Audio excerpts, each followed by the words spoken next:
হাঁটতে হাঁটতে এক ছেলের পা হঠাৎ মচকে গেল। ব্যথা এতটাই বেশি ছিল যে তাকে বসতে হলো। সে সবাইকে থামার জন্য চিৎকার করে বলল, কিন্তু কেউ তাকে সাহায্য করতে পারল না। কারণটি ছিল এই যে সবাই একটি বিপজ্জনক ওয়াকিং গেম, হাঁটার খেলার অংশ ছিল। এই প্রতিযোগিতায় এক মুহূর্তের জন্য থামা নিষেধ ছিল। যে থামত, বিচারকরা তাকে সতর্কবার্তা দিতেন। ৩টি সতর্কবার্তার অর্থ ছিল তৎক্ষণাৎ মৃত্যু।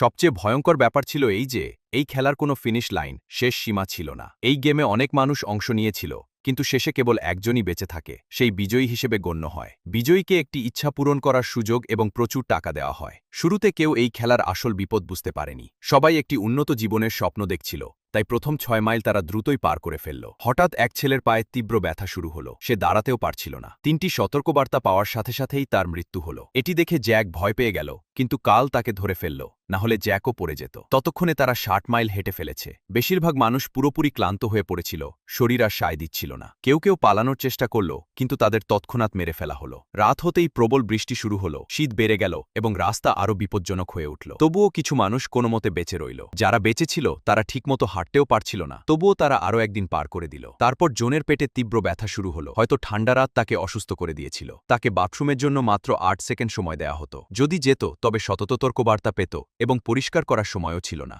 তাই সবাইকে সেই দুর্গন্ধ সহ্য করতে হয়েছিল।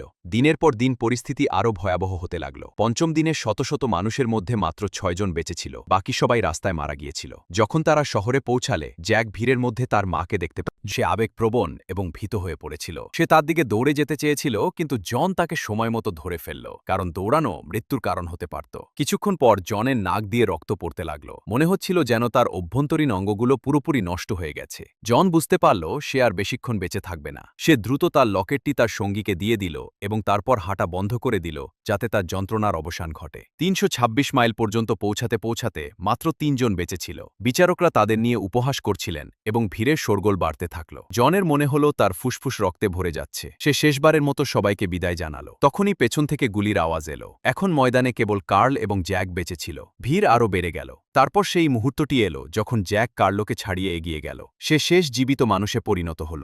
ভিড় স্তব্ধ হয়ে গেল। বিচারক ঘোষণা করলেন, বিজয়ী জ্যাক। জ্যাক তার একটি ইচ্ছা পূরণ করার সুযোগ পেল এবং অনেক টাকাও পেল। যারা পুরো কাহিনী দেখতে চান, সিনেমার